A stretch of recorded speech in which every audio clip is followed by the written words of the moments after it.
This event goes by many names. Some call it art block, some call it burnout, but whatever it is, there comes a point in every artist's journey when they lose their spark.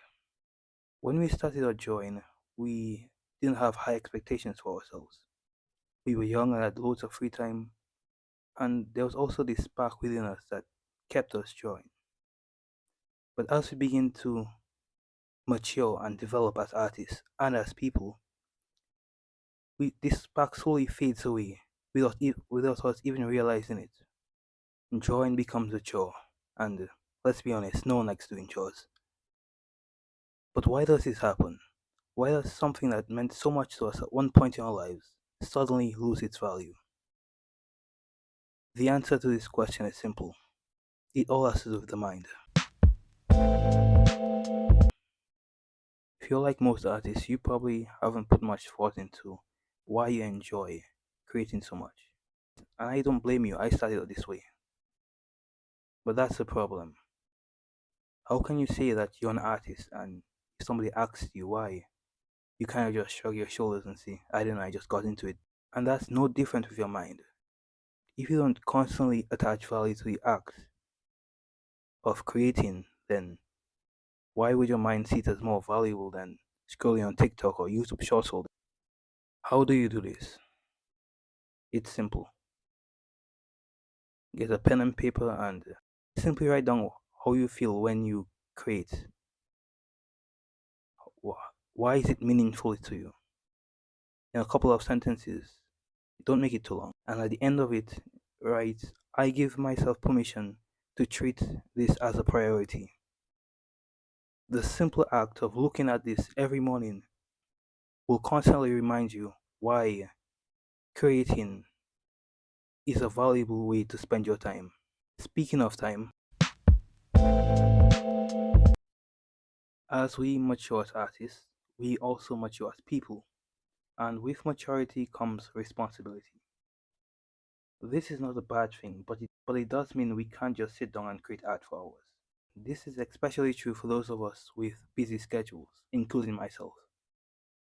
We tend to push the unnecessary to the sidelines, and unfortunately, art tends to fall into this category. The more you push something to the side, the less you think about it. But what I've noticed is that slowly that task loses its importance. So, how can we prevent this? Well, we just have to make art one of our priorities by allocating as much time as we can to it. Maybe a 5 minutes waiting for something, that's more than enough time to sketch something out real quick. Maybe maybe you draw something while making and eating breakfast. Or if you want to be extreme, you can get a small sketchbook and draw on the go.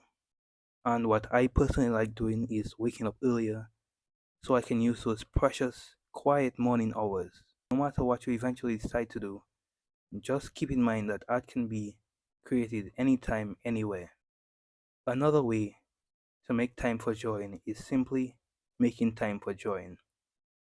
We all have different schedules, but we can simply give more time to drawing than watching TV or scrolling on social media because art is our priority. For this, what has worked for me and what I would recommend to others is to create a personal schedule where you can see and manage your time better.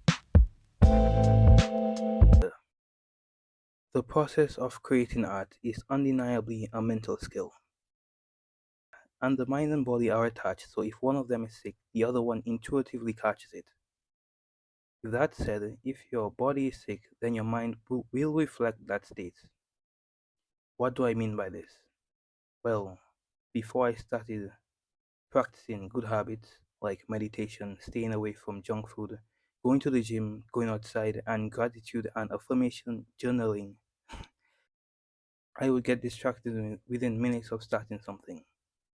I was always sleep deprived, and overall, I just felt terrible. But afterwards, when I prioritized my health over short term pleasures, suddenly I was on the up and up. I was more focused, my mind felt clearer, and my body felt and looked better. Yes, I did flex on purpose. There was less of that anxiety and doubts in the back of my mind when I drew because of the gratitude and affirmation journaling I did. At first, these habits seem like a waste of time in the short term, but their long term benefits are second to none. And lastly, the main thing I believe will absolutely drain the fun out of art is, well, not having fun in the first place. You see, as artists, we get so caught up in what skills we should learn and what lessons we should improve. We get so caught up in what we should improve and what lessons we should learn. We even rush to find our art style. We race to get everything now and forget that art is a journey. Yeah, sure, you can try to rush, but most times you'll get burnt out and fall into the same trap you're trying to get out of. There's no point in rushing. I'm not saying you should drop all your anatomy and perspective practices. However, try to mix in some of the activities you did at the start of your art journey, because those were the things that got us into art in the first place. They were the things that made art fun for us. Another thing that makes art less fun is perfectionism. So click on this video to learn why you should be an imperfect artist.